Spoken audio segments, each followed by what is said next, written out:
All right. All right. All right. We got another Ninja cast coming your guys' way. As always, we're going live. Let me turn my blue light on.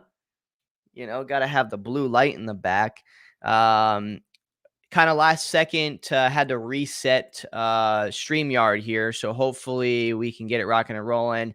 As soon as you guys start seeing me, please put something in the comment. Dylan, okay, sweet. I see Dylan's here. We got an awesome individual here with us, Bryson Whitley. Really interesting story. I'm going to let him, bring in that story and stuff. I'm just going to mention a few different things though. But the coolest thing about his story is more users than I would like to admit. He was one of those ones that kind of came into REISift and then had actually ended up canceling his account, then came back again through one of our challenges. Kind of like, you got to go through this challenge. Came back, implemented, got some results. And that's about all I know. I don't know that much more beyond that. I just know that he's relentless and he continues to press forward in his business. And I'm excited to learn more about him as we go through this Ninja Cast. And you guys are also going to learn about him as well. And I'm sure he's going to get hit up like crazy, like everyone does after they go through the Ninja Cast. So please respect his space. Okay. What I would love from you guys, what's up, Suzanne? How's it going? What's up, Dion? How you doing, brother?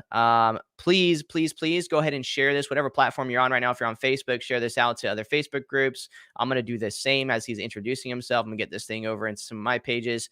And let's get to it, man. Let's bring him on. Dude, Bryson, man, appreciate you hopping on the Ninja Cast, bro. And I appreciate you having me on, man. It's a pleasure. Awesome, dude. Sweet. No problem, dude. It's funny because like it's not really about me having you on or off. Like you're the one that did the results, right? Like you're the one that took Right. the action. So Yeah. so because of that, you naturally you got to be on. Yeah. So Absolutely.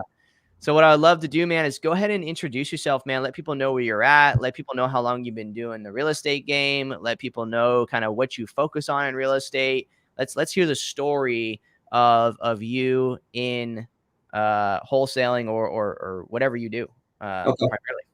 Yeah. So, and I'll make the story quick. So, I'm originally from the Dallas, Texas area. I went to community college for 2 years. Moved from there to I went to Texas State University. I got a degree in political science. Graduated. I didn't do anything in that field. I understood that my end goal is to create a lot of wealth to help other people achieve that and reach their max potential. So I didn't know exactly what I wanted to do. So I got into like network marketing. I helped a friend sell some clothes. I just knew I wanted to go the entrepreneur route. I didn't want to work for anybody. Okay, so I was still at Tech State while I graduated, got into those, and I came across a real estate event that was in Austin, Texas, 3-day event. It was uh, my mind just went blank. I forgot what the event was. Fortune Builders. Went there, understood. I was like, okay, wholesale is really simple. You take a contract and you flip it. So that was my introduction to that. So we went and started LLC, but for the first year, we were in Tech State, so we didn't know which market. We didn't really do anything. I'll put it that way. So really, we've been in it for about 2 years strong. I'm in San Antonio now. Um, I had a mentor who was a real estate attorney and went under him and learned a ton and partnered up a lot of deals. And we cleared 6-figure that year. And then this year we're looking at hopefully doing, double that. So I basically came across, now this is my favorite part because we were just buying a bunch of data. Okay. So we at first went after like specific lead types like foreclosures. We were getting really good deals, but we all understood there has not been a foreclosure since last February. So we had to change our strategy. And we at that time we were still buying a bunch of data. But what was happening was that we were buying a bunch of data. We was RVing them, SMSing them, cold calling. And then once we were done, we were going buying more data. Right. So, and we were just kept doing that. And we were getting deals out of them, but we were also spending more money. So there was actually a time when I was like, man, how can we actually go through this data and actually, like really filter out and keep marking the same ones? And it was crazy. Like when I asked that question, we came across REISift. So I think it was Quentin Flores that I saw the video, and that's how we got introduced to REISift. So signed up, ran all the data through there. And so I'll be honest with you guys. So ran it through. I was like, okay, so this is really interesting. Like this is something that's going to transform business. But the time was extremely busy, and obviously getting started, it was a little confusing for me just because I'm not the most tech savvy person. So when I introduced to my partner, so we got started, but as time kind of went through, we kind of just shied away from it. And like, you know what, man, we haven't got anything really from it just because it was more of us that didn't really like dive as deep. So we backed out, but then I had that like inner voice. Sometimes you have that inner voice that's saying, like, don't do that, or dive a little deeper, maybe go a little further. Just don't quit, right? Sometimes I think people give up too early on something, and I had the inner voice, right? So I reached out to Christina and I said, hey, look, I really want to understand this. Is there a way for me to like really learn this? What do I need to do? Because we already had canceled our thing. And she was like, well, we're having a October lead challenge. And I said, okay. I was like, oh man, October, we have a lot of stuff going on. I was like, you know what, let's just do it. We went through that challenge, and that was it. That was the game changer right there. Because yes, we understood what REISift was, but we didn't actually really understand until we went through the auto lead gen challenge. And once we went through, Tyler mentioned in video, he says a lot of people go in, they buy this data, but they don't ring it out. And that was the problem. So we were spending more money than we needed to. Right. So we were like, yeah, this is going to be the best thing we've ever come across. So, we've already gotten, I want to say maybe 5-6 deals. In fact, we actually just got a deal yesterday from REISift. This is attempt number 2, 5 acres. Okay, so we could probably make, I don't know, 20 on that. Nice. 2 days ago, there was 7.7 acres of land. Okay, so got that through REISift. That was attempt 3 on a RVM. So Okay. Let's do this because I think people are like, what does attempt mean and what does all this stuff? You're like, you got the lingo down now. Yeah. All right. So let's step it back. So October, so when did you originally sign up for REISift in the very beginning? Do you know when you That originally was, I signed want up? to say maybe early September. So like early September, didn't use it, canceled your account, came back, Yep. was like, yo, if people are having success with this, I want to learn it. Found out Exactly. about the auto lead gen challenge, went through the auto lead gen challenge.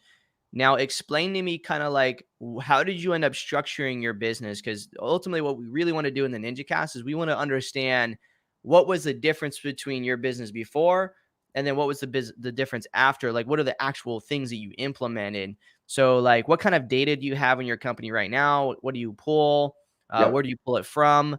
Yep. And then what happens to that data after you bring it into your company? Good question. So right now, or will we basically, so we have an admin, we have a cold caller, we have a private investigator who basically does deep dive search on properties that nobody can find numbers on. So before that, we were just buying a bunch of data from various sources, list source, PropStream, and then we'll get data from the county, which is usually the best data. So we were getting all that data, and then we were just sending out RVM campaigns. Well, after October challenge, what we did is we actually sat down and we said, okay, this data we pull every single month, or this data we pull every single week. Thank you for that title, by the way, because we didn't really have like a structured way of doing it. So after that, we took the data and we said, okay, let's buy high equity and let's run all that through. And really quick, I think another key thing was that another area where we waste a lot of data was we were skip tracing a lot of the same information. We didn't have any way of knowing. So let's say that we bought a list of, I don't know, 10,000 records. Okay. Well, maybe a month ago, we ran that through and cleared out maybe 4,000 records that we already had in our system. Well, if you do the math, 4,000 records, if you times that by, I don't know, I think we get charged 0.15 cents or 15 cents each record to get skip trace. Well, if you do the math on that, that adds up, right? You're like, okay, well, maybe it's a couple $100. Well, if you keep buying data, you keep doing that, you can only imagine how much that adds up. So I had my admin, we all took a look at it, and we probably saved just on that about $400, right? So Yeah. and then we have more data that same thing. We already had information in there. So we ran that through and we said, okay, where is the data that we have in our system that's on multiple lists? Maybe there's no phone numbers. So we started taking those data and we started running campaigns on those specific data because those were really the best ones. Okay. Yeah. So basically you took all the lists that you had, right? Mm-hmm. And you said, okay, instead of just downloading them and then just skip tracing them and then RVMing them and then just kind of spitfiring it, you took each Yep. of That's those what. lists, you named them specifically, you organized it so that you can have a clear view of kind of what the landscape looked like in your data. And then Absolutely. you said, okay, let me look at what is skip traced. You found some that were skip traced and you found some that ended up being skip traced but didn't get any results. Yep. And you basically did what we call data segmentation, and you segmented out those into different buckets so that you Mm-hmm. could decide where you want to put your marketing dollars. Absolutely. That's what it sounds like. So you went from kind of like a little bit of chaos and just kind of throwing it out there to more structure so you can kind of keep a hold of it. So Yeah. what was the original type of data that you started focusing on? Because what happens a lot of times is people have like a lot of data, and then they might have, let's say, 100,000 records. And Mm-hmm. after like the auto lead gen challenge, they end up focusing on only like maybe like 5 to 10,000. So like, Yeah. what was your case? Did you end up focusing on a majority? Did you focus on vacants? Did you focus on stacks? Did you focus on an ouchie? Yeah. What did you guys focus on?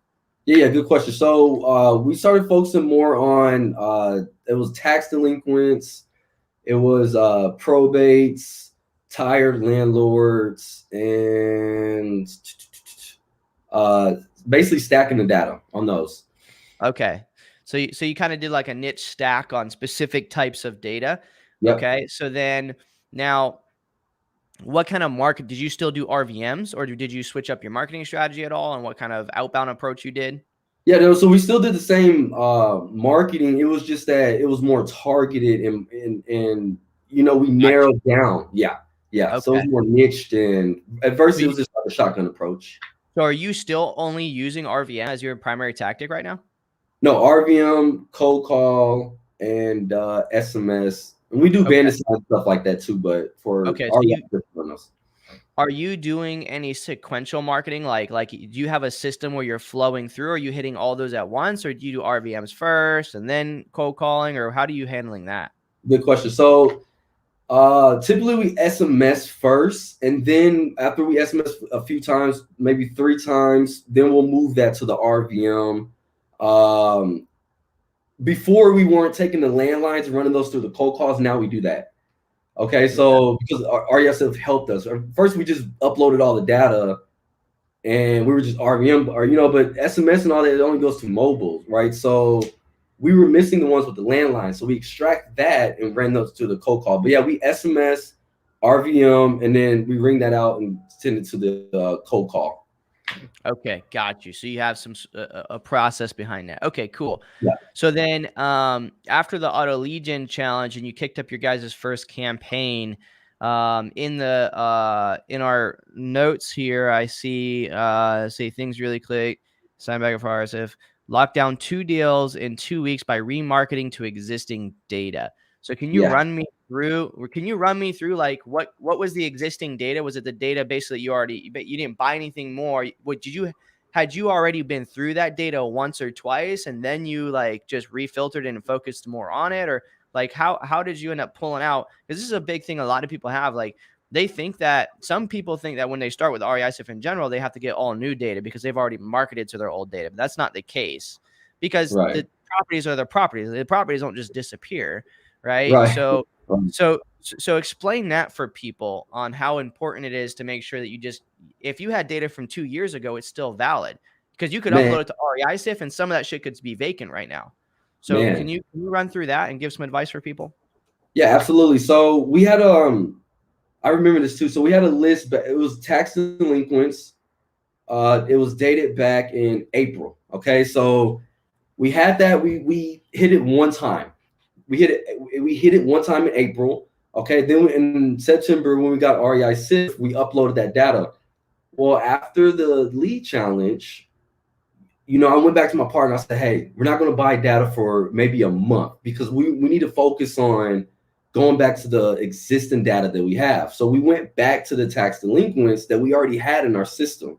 So that was basically just sitting. It was gold that was just sitting there. Well, we remarketed to them, and literally like in a week or two, we got a deal from data that we already had in our system from 6-7 months ago. Yeah. Right. So yeah. Yeah. Um, It's yeah. crazy, dude. So It's crazy. do you remember which marketing strategy kicked up the deal? Was it the RVM, the cold call with RVM. SMS? It was Yeah. RVM. Dude, that's RVM. awesome, man. Yeah. So when you're doing RVMs right now, I'm curious just in general because it's since I have you here, are you right now tracking any of the phone number responses? Are you doing the updating of phone numbers right now in REISIF? And have you gotten it through that rabbit hole yet? Or are you just using it to build campaigns right now? It's still somewhat like a little. It's here Half and and half. there, right? Yeah, we use Roar, Mm. so they don't tell you like they don't.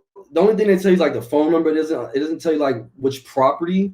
But what we do is we'll say, okay, whatever leads go through our Podio system, we'll take that and say, okay, they say do not contact, because maybe they call back, or maybe it was a wrong number, or if it is a lead, we'll update REI SIF, and then the rest of them will basically go through and say, okay, there was no responses, right? Yeah. Because they didn't run through our Podio system, so we didn't get a call or anything like that.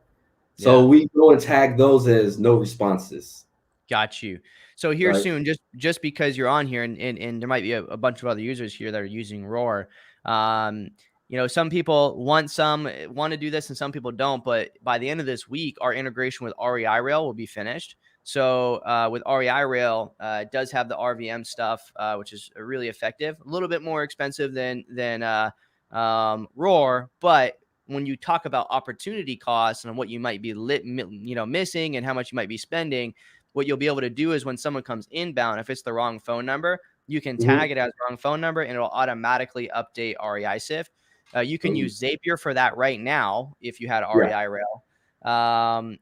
Or if for our business plans, I don't know which one you're on, but on our business plans, you'll be able to use the connector directly, so you don't have to pay for Zapier. So Nice. so Hell that might yeah. be something that you might think about because I mean, you guys get a lot of wrong phone numbers as when you RVM, and if you're not updating, especially since RVM is your top of funnel, Yeah. you can then say, okay, well, let me remove all those wrong phone numbers. That way, when I do my SMS now, I'm not re-spending it again. So it would Right. compensate for that, maybe that extra you'd be spending in RVMs. But just a thing out there for everybody. Definitely think about that. Okay, cool. So what was after you did that RVM, it kicked up. What did you do after that? Like you kicked up this first deal after coming through the auto lead gen challenge, not your first deal, but your first deal with REISIF. Mm-hmm. What did you do like to repeat that process? Did you guys change anything? Did you say, hey, you know what? I'm going to hit other data, or did you just go back through tax delinquencies again? What happened?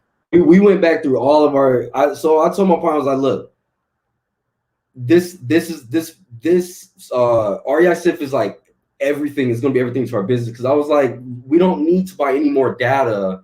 I can't remember, it was maybe for like a month and a half, maybe 2 months in between there. So we literally, all the existing data that we had, we really just went back and remarketed to all of those before we buy any other list, right? So yeah, out of that we got 4 deals, right, and within the 2 months. Then we went and bought more data, and then I need to go back to KPIs, but maybe another deal or two deals out of Okay. that, right? So then right now, out of curiosity, I mean, are you still marketing to and niching down into those other that old data right now, or are you only relying on new data? We do both. Okay. We'll do both. So, but really, it's like, because what we'll do is, for instance, right now we're running a stat campaign. It's a RVM right now. So, in which we actually got 2 deals from it.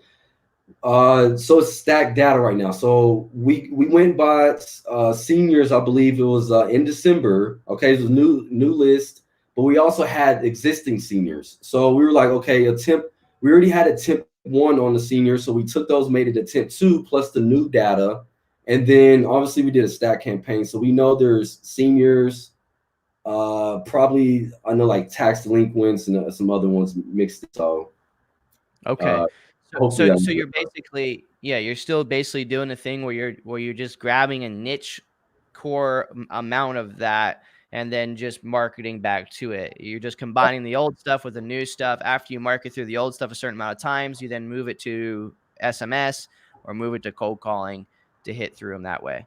Is Yep. that right? It's kind of your Yep. flow. That's awesome. Absolutely. Yeah. Okay, cool. So so then I'm trying to think then what would you say, well, first of all, how much projected revenue, if some of those haven't closed out of those, what, that's five deals, potentially seven, how much Mhm. projected revenue then is that? I want to say about 80,000 About 80. Damn. Okay, roughly. cool. Right. And So, well, here, I'll tell you this though, on the 7.7 acres, man, because we did, so we're getting that as an option, zero down for 6 to 12 months. okay. Um, I'll be honest with you. I mean, that one is kind of hard to say because I mean, we could probably clear 6 figures just on that one, but I don't Right. want to say that, and because I just don't And not know happen. where, Yeah. right? Because it's going to be basically to a national buyer on that Yeah. one. So, um, So two then, deals. Mhm. sorry. So then, so then, roughly, let's just even say it's, let's even say it's only 50. You know what I Yeah, mean, or, yeah. or 80. What is your team? You said your team right now is, um, you have a marketer, you have your partner, Hmm. you have a cold caller. Yeah, so so it's me, my partner. We have a cold caller, an admin, and then we have a private investigator. So Okay. she'll do deep. The private investigator, very key because, and thank you for this as well. You get data and you run it through a skip trace service, okay, but then you get those ones that don't have any numbers, right? So a lot of times we just had that; it was kind of just sitting there. Well, now because RSIF, we take that out and then we go send it to another skip trace service, and if it doesn't come back with numbers, well, guess what? A lot of investors probably give up right there. And so what we do is we have a private investigator. We'll send her and say, hey, we need to do a deep search, a deep dive. Obviously, we'll go through, make sure it's worth it. We'll take the really good ones, do a deep dive.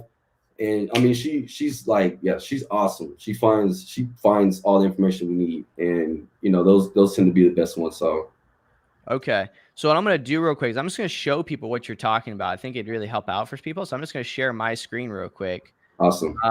and see what happens. All right. Is my screen showing up? Because I can't see the. Absolutely showing up. All right, cool. So what he's talking about, y'all, is what he's doing is he's going. This is my personal account, y'all. You can see I got about 372,000 records in here, but I don't really care about those 372. In fact, on my dashboard, you can see that I only have 22% of that that's actually skip traced. Yeah. But notice here it says total skip without phone numbers.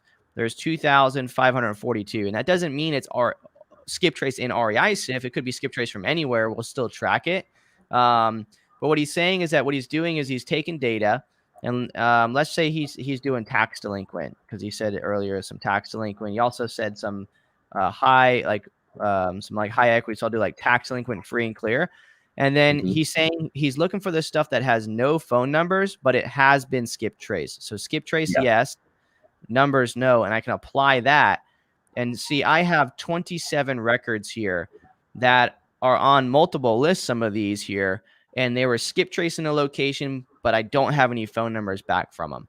So what he's doing is he's selecting all of these, and he might have skip traced this in another location. He might have skip traced this in REISift first. No matter which one, he's going to either export it and skip trace in a second location, or skip trace it in REISift as its second location, which is what I'm going to actually do now for the sake of this video, since I just seen these ones. I'm going to do skip trace, agree, and I'm just going to add my tag on this, REISift skip, and then LS for list skipped, Jan 2021. Everyone that's in REISift knows why I did those two tags is based off the 4 W's to data management, skip trace records.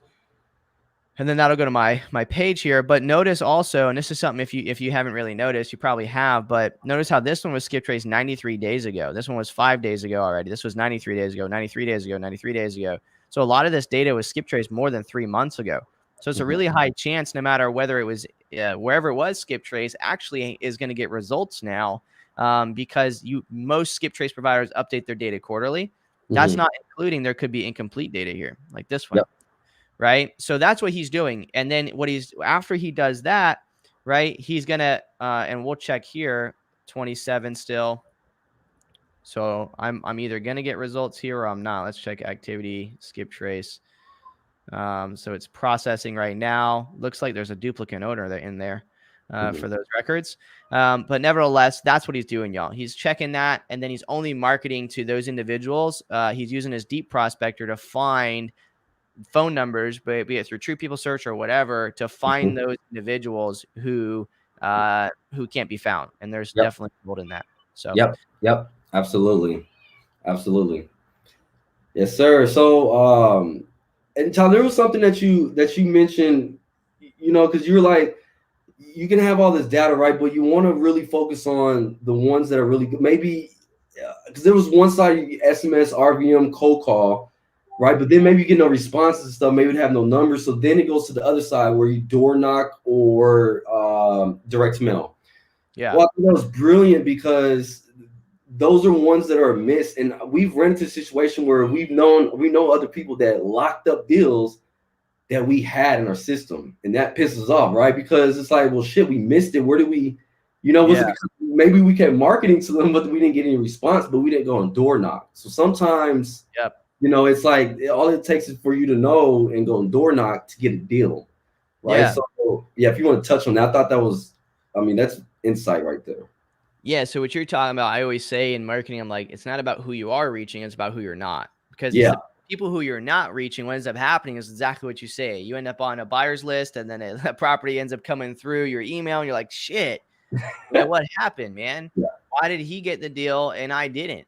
And what's a blessing about that, though, if you're tracking what you're doing in your marketing, is you can always take that address, type it in your REISift account, see what campaigns it's been on, see if the phone numbers are tagged or not, to see if you've actually spoken to that person. We've had a lot of users who end up finding out that what it was a training issue. The objection handling, they didn't have the right objection handling. They go back and they listen to the phone call. They actually did speak to the seller, and the seller said, well, I'm not really interested in selling right now. There was motivation there if you really listen back to it, but the person on the phone didn't hear it, right? And then it ends up being put under contract by somebody else, or they notice that they're not reaching them at all, and then they look at their dialer and they see the dialer has been dialing and hitting it, but they haven't been picking up because maybe they need to be SMS'd.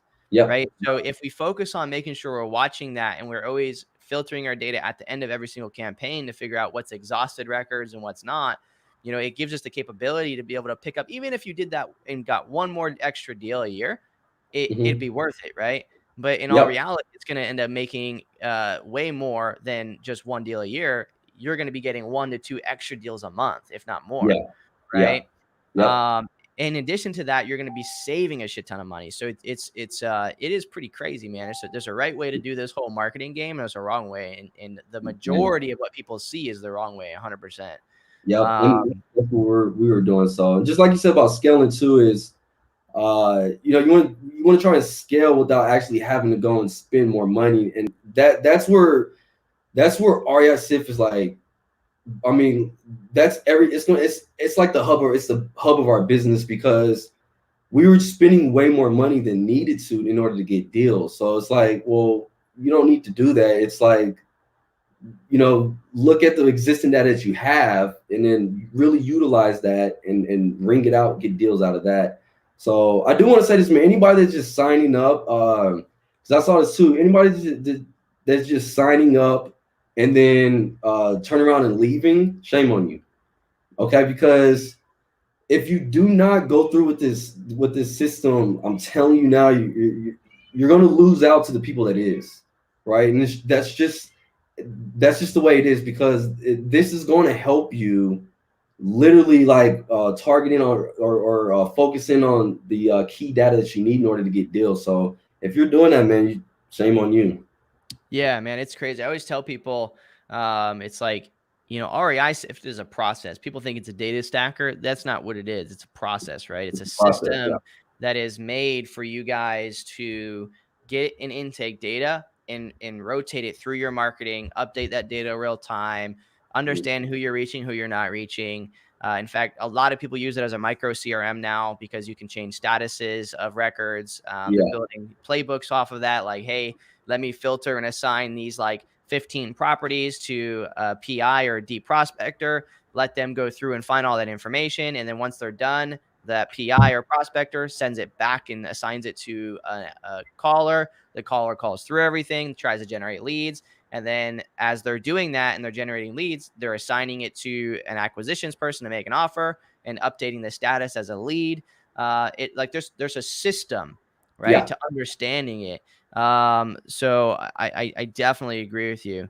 yeah. How am I going to work on my health if I don't know about my blood work? The data is the blood of your company. 100%. I love that reference. I mean, that's 100% true, Okay. right? I There mean, you you don't go. know, you have these individuals and when you're speaking about health, right? They don't know that they have diabetes until like 4, 5, 6 years later, they finally get their blood checked and they're like, you have like diabetes. That explains a lot, Yeah, like yeah, 100%. yep, You gotta have routine health, and data is a big part of that. absolutely. Someone did ask, do you keep your PI on a retainer, or how do you handle that? Is it just a VA? Uh, no, no, no. This is actually a private investigator. So she's based out of Florida, I want to say. So she actually has her license. So she uses some of the top software like TLO. There's some other ones out there that a lot of people can't get access to unless you're either an attorney or a private investigator. So um, we just keep her on a team, and then what we do is any of the really great leads, I have my admin. We'll have our admin send a list over, or if it's in Podio, we'll just create a task, say, "Hey, deep dive," and those leads, we will go out to extreme to do whatever we got to do. I mean, if we got to go and door knock, maybe it's in another city, we're gonna go do it because we've done our homework. We understand that nobody else touched this, and that's how some of our biggest. I mean, we cleared a $60,000 deal. Now this is last year. It was a $60,000 deal because the owner lived in California. Property was here in San Antonio. It was a tax delinquent. Well, we couldn't find the information at first, right? So we really had to like dive really, really deep, and we found the brother's information, right? And he only spoke to one person. I know a lot of people have been focused on this lead because it was a great one. But it was only us and one other person that was able to get in touch with them, and we were able to get that deal. And I mean, we cleared $60,000 on that one. So That's dope. yeah, those are Yeah, man. really good. It's like you really never know how close you are to the money if without actually knowing. Yeah, I started to say this lately in some of my new slides when I'm explaining REIs. If it's like, um, if you don't have insight on your data in the future, you will pay to regain that insight, no yeah, doubt. You know what I yeah, mean? You will, because what'll happen is down the road, you'll either be missing something that you end up realizing you need. Like you don't know if something was skip traced from one place or another because it's in your downloads folder in a Google Drive, not named properly, or whatever the scenario is. So what you end up doing, and we're all guilty of this, even like think of your downloads folder, your pictures folder. When your computer starts running out of space, you're like, shit. Like, I don't know. I haven't been taking care of that folder for the longest time. So I'm just going to select everything, just nuke it. yeah, And that's what people do with their data and their business. Like, it doesn't make any sense because it's so expensive. That makes no sense on why you would do that, because that is like You're saying it's the lifeblood of your company. Between Yeah, people and data, it's the two biggest thing. You don't need to have extreme sales experience if the person on the other side of the phone is the right person that wants to sell their property, right? absolutely. The Yep. the reason when you need to start having to have, it's like if I go to the car dealership and I know that I want something, I know that I'm going to buy it. The Yeah, dude just has to be friendly. He just has to be a genuine person. He doesn't have to sell me. He doesn't have to do any of that, right? Because I absolutely. know who I am. And that's Yeah, really the biggest thing, is just getting on the phone with the right people to make sure that even if you have mediocre salespeople, you can still close deals. Now, if you have a killer, exactly. it helps even more, Yeah, right? yeah, But yep, it's really hard to find the killers. yeah. Um, we had this happen when we first got REISift, 400K records, and had to nuke the whole back end to get it right. What do you mean?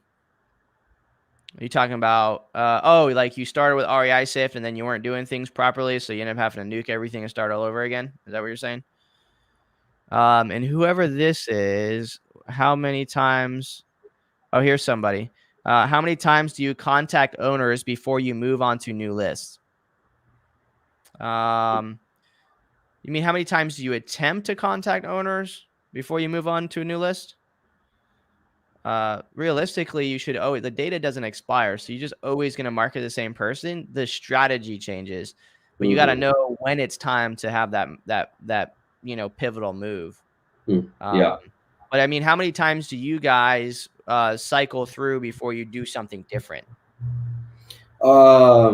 Man, at least three times. At least three times. So it'll be anywhere from 3 to 5. So we'll SMS and no response. Maybe we'll do 3, 5 times. Push that over RVM, and then we'll push that to over to cold calling. So usually 3 to 5 times. Because Okay. just because they don't, maybe it is the right number, you just don't know, and maybe they just didn't. Maybe they were busy, they didn't text back. So you got to keep hitting them up. It's just being consistent, hit them up maybe 3, 5 times, and then push it over to another strategy. Okay. Yeah. So that's definitely what I recommend too. It's like now there's certain data in different what we call buckets at REISift that you should be focusing on maybe in multiple strategies right away. Mhm. Like let's just say, for example, it's a stacked bucket, it's out of state owners, and the property's vacant, right? For me personally, I send them direct mail. We don't RVM, but we send SMS and we'll cold call them all at the same time. Mm, And we're trying to gotcha. figure out who are we not reaching as quickly as possible from those maybe 50 prospects. That way we can export that information and then start doing the deep prospecting on them. So in general, you kind of have these higher level, maybe these 10,000 or 15,000 people up here that you're trying to reach. And then as you do these different cycles, some of that data should be falling down and being caught in a bucket to move Yep. over to do that deep prospecting with the PI that he's talking about.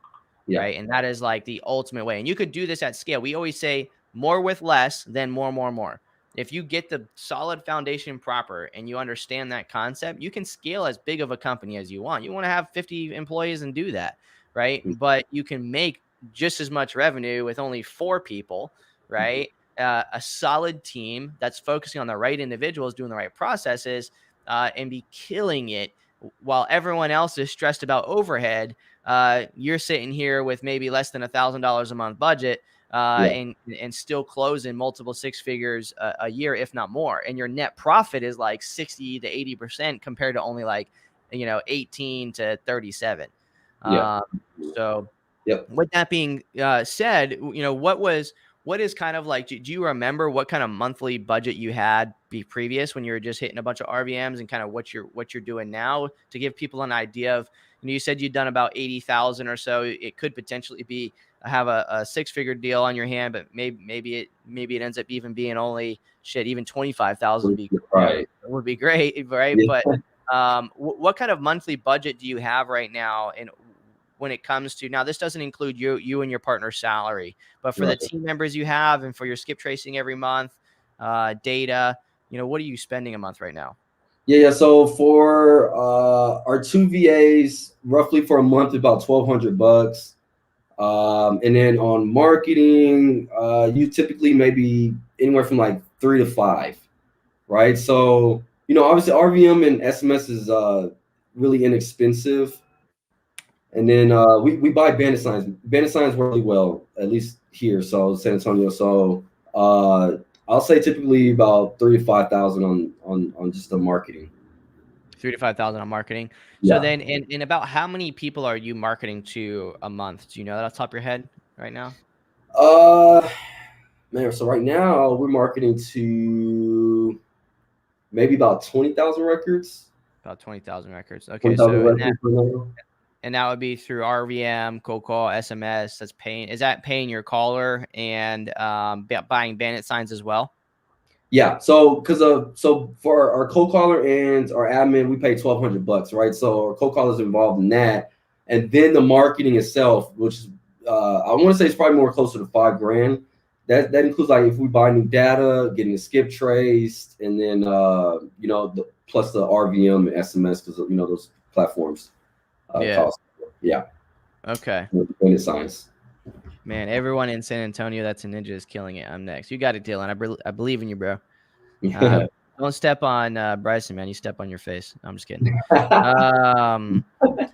All right. I want to read this out loud. Why do people think getting bigger means adding more? I thought you build your foundation to get big, then scale by adding more on top of what's measurable. I heard in a mastermind this weekend that you can hit 1 million with only one caller, Facebook user. You totally could. Or you heard that you can't. Yeah, apparently you can't. That's totally a lie. What if you're doing direct mail? I mean, what if you're only focusing on the right data and you're targeting multifamilies, right? The metric of scale, the metric of revenue is the direct correlation to proper insight in talking to the right people. That's the Yeah. same with any business, right? This is why Facebook ads, we always want to make them cheaper as we continue to market to them. Like no one does Facebook and it's like, cool, my Facebook is becoming more expensive every single month and I'm getting the same amount of people and I'm not going to do anything about it. Right? They stopped the campaign. Facebook, I figure it was you, Garrett. So yeah, so it's interesting, right? So okay, so you're spending about 5,000 a month in marketing, and then on top of that, you have a $1,200 for your VAs. So Yeah. you're getting close to that 8,000 mark in your company expenditures. Okay. Yeah. Okay. Yeah. So I do think that there's some refinement we could focus on there for sure. Try to get that below 5K altogether. Yeah, hell yeah. In Yeah. fact, quick question, because we're going to do the go challenge, but I got COVID, so couldn't make it on January. Yeah. When's Glad you're go? better. Yeah, I'm much better, man. It was like I went through football. It was crazy. I was just really exhausted. It was crazy. But when's the next go challenge? Because that's probably the next one you recommend. I would assume. Yeah, for sure. The go no go challenge would be killer, especially already doing the processes you're doing. You can join at any time. You don't have to have it's not live anymore. It just was just actually live, but everything's in there now. And I'll put the link in the chat for everybody who's interested in the go no go challenge. It's basically the process around cycling through the data, targeting the most niche people, all that kind of stuff. So links in the chat for that. But man, my nose is itchy. But yeah, so definitely I think what would automatically help you guys out a lot is just doing the tracking of the phone number thing, because that's going to reduce automatically. Because here's something to think about for everybody, right? If you have 10 phone numbers for a prospect, right? How many of those phone numbers are the correct number? Right? Maybe 1 or 3, between 1 and 3. Yeah. Because one of them could be related to a sibling or something like that and knows a person, but it's between 1 and 3. So if you have 10 phone numbers, that's between 7 and 9 that are the wrong phone number. Right? So if you're doing outbound prospecting, that means, especially if it's cost per send prospecting like RVM and SMS, every single time you move a campaign from RVM to SMS and it's the same data, you're spending 7x the marketing cost. Exactly. Yeah. Yeah. So I think that's where we kind of, we really definitely need to refine that particular process, right? Because that's, I mean, just like you said, You really just want to narrow that down to get to the correct number. But it's like, it's a process, right? It's like what you said earlier. You know, once you come in, you get success, you Yeah. improve, you iterate, and you continue to refine. A lot of people try to go from here to here, you know, in like 2 seconds, right? Right? Yeah. They're like, oh, cool, I'm gonna start REISift, and immediately I'm gonna be this like ninja ass marketer. Which if you go through the auto lead gen challenge and you implement, you do everything right, and you it all clicks. Then you do the go no go challenge, you implement, you get it right, and it all clicks. Yeah, we have people that have ended up having immediate quick success, like doing everything right. Right. You implementing the auto lead gen challenge automatically ended up saving, let's just say, you got you 75% of the way, right? Mhm. Because you implemented that. You're getting results. You're being consistent with it, which is more important. It's more important to be consistent with being at 75% Yeah. than to be bouncing between 10 and 25% success rate, you know, and spending a lot of money. Yeah. So you're definitely in a really good spot. And I think that, like, it's a really good attest to, you know, how you can just take action, right? Yeah. And people need to know, like, it's not about having everything 100%. Like, you're always going to do better. And that's a Yeah. beautiful thing about like REISift in general, is that it once you are at the top, it's like a you peel open the onion and you can really go pretty fucking deep. Like, Yeah. and if you try to do that from the beginning, man, it'd be crazy. Like looking at the Death Star schematics, right? Yeah. Like, that'd be like, you can't do that. You gotta maybe focus on the first layer, right? Yeah. First. Exactly. Um, Yeah. so I love it, dude. Jamarcus was like mind blown. Boom. Yeah. I think one key thing too you touched on is that you got to take action. I know, and I think social media kind of has it to where it's like over this whole overnight success. You see celebrities, and I think so that's kind of hurting a lot of people in the sense of instant gratification. I definitely felt guilty to that, but you actually got to put in the work, and then and have some patience, be patiently aggressive. It's just taking action. And I think that's where, people want to maybe try 1, 2 times and just kind of give up. But it's like being really consistent. That is the key. Consistency is the key, right? And anything it is you do, it's just being really consistent. So, and I Yeah. think, yeah. So, Consistency. What list should be pulled weekly? Speaking of consistency. yeah. Is that for me or? Most of them are directed towards you. If you Okay. don't pull one weekly, I can Yeah, try we to. pull weekly. So we pull, so anything weekly is, well, obviously right now foreclosures in it, but pre-foreclosures, tax foreclosures, because we got a system. What is it? But I think it's only in Texas. REIQ, which basically is really from the county, but the county's the ones you really want to pull weekly, right? So probates, tax delinquents, foreclosures, divorce, evictions. Those, if you get weekly, I mean, yeah, because those are real distress leads. So we want to go after Yeah. those as quickly as possible. And especially with foreclosure, everybody's taught to go after those. So I think it's like the faster you pull them, the better your systems, the faster you can get to them. That's what those are really our best lead source. Obviously, again, we haven't had foreclosure since last February, but it's just because we understood how to get to those fast, have a private investigator quickly skip trace those and everything. But those are the ones that do weekly, high equity, and those type of lists. Maybe I want to say maybe like 2 to 3 months. Yeah. Yeah. So Yeah, so we pull, like, depending on how you do your business, we don't really hit high equity very often. So we pull our whole county, and then we just do it once a year for our probates. If we pull those weekly, we pull our evictions weekly. Pretty much, it's based on the cadence of your market, right? It's what it yeah, really boils down to, right? How quickly do they update? You know, like tax delinquents for me, they only drop annually, so I only can pull them annually, right? But tax auctions happen monthly or every other month, yeah, right? So it's going to be based off the cadence. It's just what's the most important is making sure you're doing the cadence. But what you definitely don't need to do is go out and continue to add 10,000, 20,000 new records into your your data every single month, just downloading all of your high equity from PropStream. Because even if you were to upload 10,000 and then focus on the vacancies in those 10,000, there's a shit ton of money in there. Yeah. And we're running close to our time here, so I want to run through some of these questions here. If I'm stuck in a contract with a skip tracing company, do you recommend using REISift still? Yeah, because you don't need to use our skip tracing. If you're using their skip tracing and it's good, you might be effed and it might not be good. You might have to just wait, but I don't think it's really so much about good or bad in any skip tracing. I think it's more about tracking the results.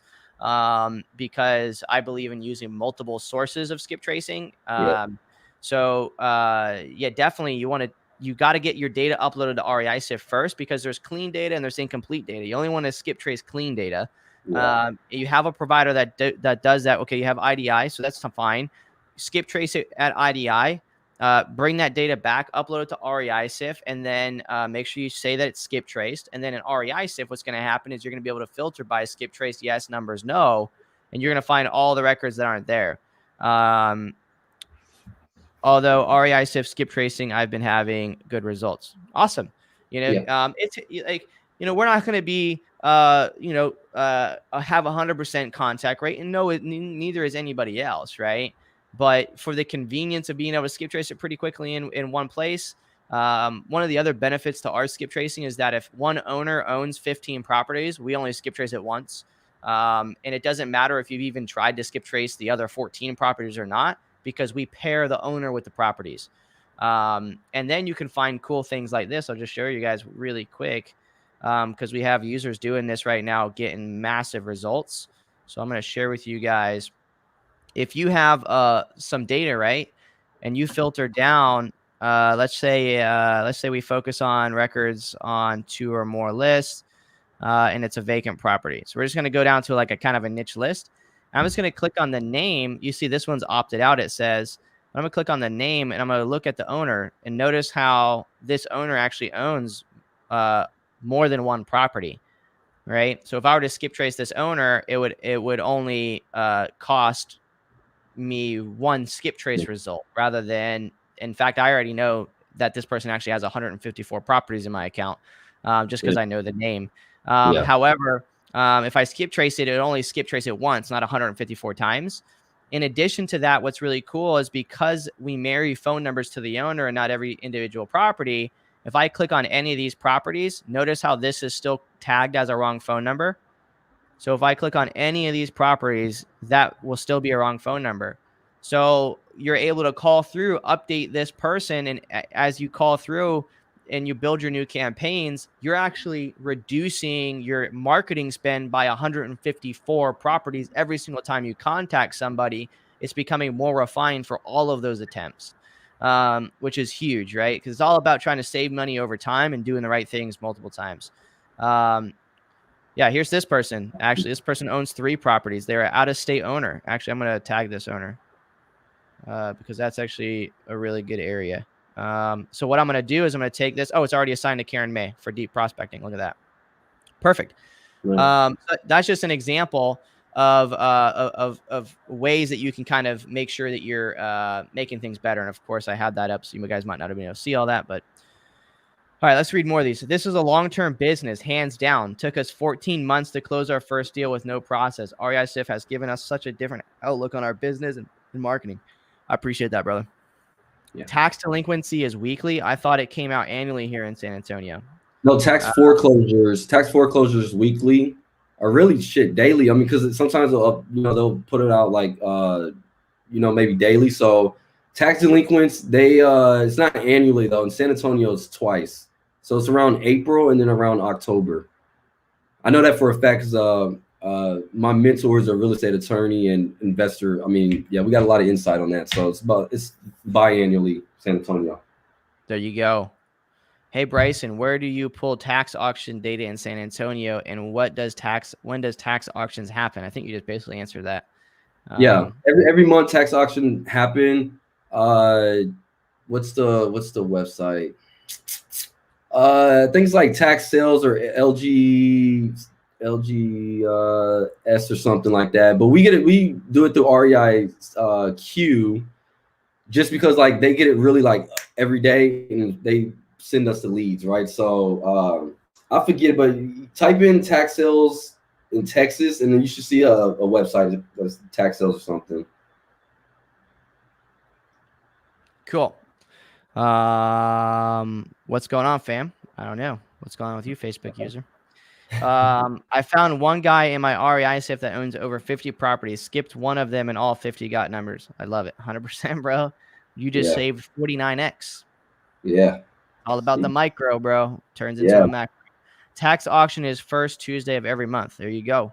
Same day as foreclosure. So Awesome, awesome, awesome. Okay. So, man, this has been awesome. What I would love to do, the deals currently came from deep prospecting mostly or bucket list. It's a combination of both, right? You want to look at that. What's up, Charles? What's up, my guy? LGBS.com. The goat's watching. Goat. Awesome. I wonder why you can't see my name on here. It's because you got to click on the StreamYard thing so it maps. Cool. Awesome. Okay, so what I'd love to do now is I'd love to hear your plan moving into 2021, right? I want to hear based off what you've learned from even us just communicating right now, and kind of thinking about what's happening in 2021. What is your 2021 Q1 objective? I want to hear the plan. What are you going to fix maybe in your company based off our conversations? What are you going to refine? And then what are your target metrics you're going to be aiming for? What kind of revenue are you trying to reach? Yeah, so good question. Man, I actually got it written down. Right in here, right? So for Q1, man, it's go challenge, right? Like our main focus is mastering REISift. And I'm telling my partner, I'm like, that's at the top, because I mean, we understand how valuable this is. So that's our main focus. As far as the revenue for the annual, we want to do 350. So this quarter, we need to pull in about at least 80K on our 80K for the revenue. Okay. Right. So 80K for the quarter. Love it. Yeah. Yep. So what do you think? What is your average deal size right now? It sounds like it's relatively large for San Antonio. Average deal size depends on what lead, but since we don't have our hottest one, like I said, it was foreclosure. With foreclosure, man, it was about 15, 20. Okay. But we don't have those, right? So I want to say right now it's been about 8K on average deal size. Okay.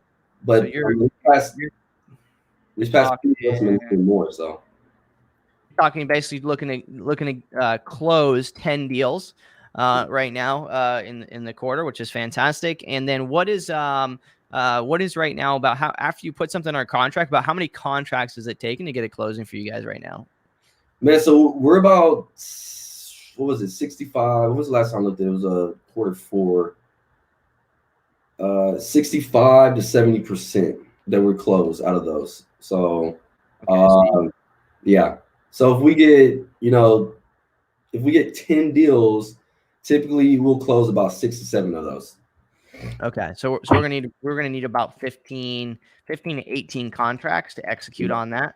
So let's say it's 18, divide that by 2. So we just got to get, 9 contracts coming up. And I love it. So you're going to take the go no go challenge. Let's see. Jake Hayes, what's up from Orlando? Tons of value. Thank you, Bryson. 100% Jake. Thank you. Okay, cool. So then, let's think. So go, no go. So what has been your number one producer so far as your data is concerned? No more producer as in like which marketing or which lead source or what's generating the best leads? What kind of data? Seems like you're really big into taxes or something. Like man, those I'll say those and seniors. Okay. We want to say this with seniors, man. Right now we're seeing, and matter of fact, even with the seniors, man, we've been targeting two-story properties that have seniors, because, and this is even my mom. She's in a 2-story house. She's like, the house is too big. She doesn't ever go upstairs. And we were like, you know what, this is a niche. So we've gotten deals from that because we know a lot of older people aren't climbing those stairs. Yeah. You know, they want to downsize. So I'll definitely say seniors list, tax delinquents, and absentee will probably be about a third, and I'll say so. Okay. Yeah. So then in the go no go, boom, you already know who you got to be go no going, right? Focusing on building that process around. Love it. Mike said, when you say X amount of contracts to close one deal, why aren't you closing and converting a one-on-one? It's just natural that shit comes up. You know what I mean? It could be that you put it on a contract too high. They could be they lied to you and it's got more damage than it is, and they're not going to go down on price. It could be that there's something on title work that the seller lied about. There's a lot of different things that cause that. Typically, leaner operations generally close between 70 to 80% of contracts. And then as like people that scale a bunch and hit a lot of high equity, generally around a 50% close ratio, if not lower. Yeah, you're right on that. I went to some big groups, some big wholesalers. I mean, they do a lot of marketing, but a lot of them was like 50%. So I was like, man, what's the? And then we came across your. So I'm like, yeah, they're not refining, the data and everything. So yeah, they've been 50%. So yeah, it's better. I mean, I don't know. And Tom, maybe you have some insight on this because the way you think. I don't know if you have. Do you have an engineer background or something? Yeah, you have a cyber background. Yeah. All right, I can tell. I have friends that are. I mean, it's just the way you think. So, to me, it's better to do less but do more, right? So, if you can close maybe 80% of your contracts, but maybe it's less deals, well, essentially, maybe it brings in the same amount. It's like, which one would you rather do, right? So, would you rather try and go do a whole bunch more, but only close 50%, or would you do less but close more, right? So that's, I mean, I don't know. Maybe Tyler, you have some insight to that. Yeah, man. I mean, I'm a firm believer. Like, if you have a bunch of contracts that don't close, and you're fighting the game of like trying to figure out and battle closings all the time, your team starts getting really demoralized, right? You're taking food out of their a lot of the effort they're putting in. You're just basically stripping away from them because see, in the wholesaling space specifically, it's a value chain, right? Acquisition sets up success for disposition. Lead management sets up success for acquisitions. Marketing sets up success for lead management. There's this chain, and if there's any kink in it, at the end of that chain, when the money hits the bank, it gets affected. So if you can make sure that you're hitting the right people, you're making the right offers, you're sending out to the right individuals, which is making a lead manager have easier time gather information because they're willing to listen, then they can get the right information to make the right offer. They're willing to accept the offer at a good price. And now dispositions can sell it, and they're not trying to just continue to eat profits because they have to make it. You assume you're going to be able to selling it for 8 and you end up only selling it for 5 because people don't want to pay for it because your acquisitions had to make the deal happen because they have to have volume. Because why do you have to have volume? Because your overhead is all the way up here. So you start putting everything under contract and just try and sell it, right? Rather than keeping your overhead low, so that when you're making offers, it's not thinking about the money because of overhead. You're thinking about how can I serve this person the best solution? And naturally, when you do that, bigger deals start coming. It just happens. Right? Because if you set yourself up for success in the very beginning, that comes down the pipeline. It's like going to the gym without changing your diet, right? It's not going to have that much of effect. You're going to have to work 100 times harder than yeah. Man, I see that all the time. So that's a great example right there. That's a great example. Yeah. Oh, I love it, dude. Okay, let's summarize this up real quick, and I want your kind of your final thoughts. We know what you're doing leading into 2020 Q1. You're gonna be looking at the go no go process and implement that into your business. You're gonna be trying to hit make sure you get that 80K this quarter. Systems, like that's a big one, right? Because we want to this year we're gonna go get an acquisition agent, but we want to make sure that we set that acquisition agent up for success, right? So it's like really focusing on our systems, make sure that that's in place, so that when it's time to bring this person on, it's quality data, quality leads coming through, and yeah, I mean, yeah. So Love it. yeah. Awesome. Cool. So I love it, man. From September, signing up to October, having a canceled account and going through the auto lead gen challenge to now you being able to speak about the right way and you be able to spread that across to all these other individuals and be, someone who, when you walk into, a meetup or a mastermind and people are talking about feeding the dialer and all this other stuff, you're like, I don't think that's right. And then you're able to speak up and be like, yo, well, this is what I'm doing, and Yeah. not have to do that. It's super awesome when people end up having an aha moment. So I do really, really appreciate you taking action more than anything, man. Yeah. And if you need anything, obviously, our community is all about helping out each other. So make sure you reach out. Make sure you post out in San Antonio. Get network with the dudes in San Antonio. But before we close this thing out, man, what do you have to share with people? How can people reach out to you? What is it that you think that your unique selling proposition is? Like, what are you good at, that you understand the best, that you think that you can provide value to other people if in fact they were to reach out? Again, I always like to say, y'all, that doesn't mean you go spamming Bryson and be like, yo, how did you get that deal? And listen, the answer is right in front of you. His process, how he got the deal, is auto lead gen challenge, implementation, execution, strategy, process. Yeah. Don't think the money, think the process, because the process is always the answer. People, oh, what list are you doing? Every single list. It's the Yeah. process of getting it. It's the Okay. process, man. That's the key right there. So, Yeah. So what do you got for him? um, okay. So you said a unique selling proposition. Yeah, it Uh, might not even be real estate related. Maybe you're good. Maybe like you have a background in something that people, need help with. Anything. gotcha. Here's the thing. I think the biggest thing is I think what really helps me and my partner is that we're so big on learning. We love learning because once we get out of college, I know a lot of people, man, they just stop. They never continue to learn. And I think that's probably the most important thing is to continue to learn, right? So I hit rock bottom at one point and I read a book. It was Think and Grow Rich. A lot of people read that. That was the turning point for me. And ever since then, never looked back. So you can look behind me. I love reading. I love learning. So just don't stop learning. Like continue to learn, continue to grow. Even if it's 1% a day, just keep growing, and your life will definitely get better. So that to me is the biggest thing. I think a lot of people, maybe to go invest stuff, they don't have the fundamentals or foundation. So it's like having that grounded in, and like I said, just continue to learn. As far as in real estate, man, look, you just got to be consistent. I think, like, even like I said, for our first year, we didn't really take action.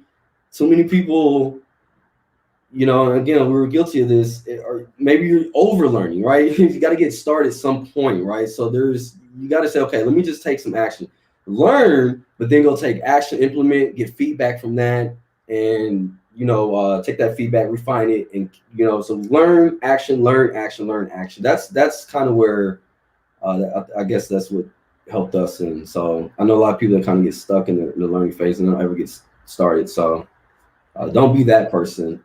And I love it. Yeah. So And that's why like in the auto lead gen challenge and the go no go challenge, like when you go through the initial learning content, the next thing is like 2 weeks of actually execution, and you got to hold yourself accountable because you got to submit your daily KPI worksheets, yeah. right? And the fact is, like, if you don't do that, that's it. Like you're proving to yourself that you're not going to be successful long term because you're not doing the one micro thing, right? That's about building the habits, right? It's all about habit building. It's about learning, execution, and then tweaking and refinement, and then scale, right? On top of like low overhead, higher net profits, and having the right insight, man. So I appreciate that. And how can people? Are you on IG, or how can people reach out to you, bro? Yeah, so on Instagram, you can follow me, official Bryson Whitley. So you see on here, that's how you spell it. Facebook, it's just Bryson Whitley. Snapchat, I don't remember what it is on Snapchat. People still use that? Yeah, I still use it. I don't really use it for like any other like. I just kind of use it just because I had it for like quite some time. But Yeah. Instagram and Facebook is the main thing I'm on. So officially Bryson Whitley on Instagram and then Bryson Whitley on Facebook. Awesome, dude. I appreciate it. Guys, thank you so much for hanging out and asking questions and giving us something to talk about, y'all. Yeah. Bryson's story is just one of many. If you guys need anything at all, definitely check out the Auto Lead Gen Challenge. Check out REISift.io in general or .com. You'll find it either way. If you're on YouTube or wherever you're watching from, generally there's some sort of something in the description somewhere to point you in the right direction. So just look. If you can't find it, of course, you can always reach out to us on our website through the chat bubble in the bottom left corner or bottom right corner, one or the other. Dude, man, Bryson, I really appreciate it, man. I'm going to kick you down into the room again below, Okay. close this I out, appreciate and you, then man. I appreciate you coming up with and what you're doing in the community, man. Like straight up, that's I mean that's man, I appreciate it. We truly 100%, bro. do. I appreciate you being Yeah, part of it, man. absolutely, man. Take care. Thanks. All right. Y'all, thank you again. I appreciate it. Definitely check out the Auto Lead Gen Challenge. If you want to reach out to me directly about anything, Tyler Austin Original on IG. But please, give me a voice message. Don't type it out. I like voice messages. And if it's real REI SIF related, definitely please reach out to my team. We do have the free trial. We have everything you need to get rocking and rolling. But really, honestly, that Auto Lead Gen Challenge is your starting point. It truly is. Users start in it, and then they always end up going through it at some point. So you might as well knock it out right away to have that core focus and strategy that you need in your business, in your life. Most people say it's more impactful and equally impactful in their life as it is in their business because it can cross over into any business, period. So, again, thank you guys so much. I appreciate it. Be safe. And until next time, if you're a user and you're looking to get on the Ninja Cast message intercom chat and let them know why you deserve to be a ninja, right? And really, that means you took action, you got some contracts, and you understand the process. So, would love to have you on here. Thanks again. Appreciate it. Peace out.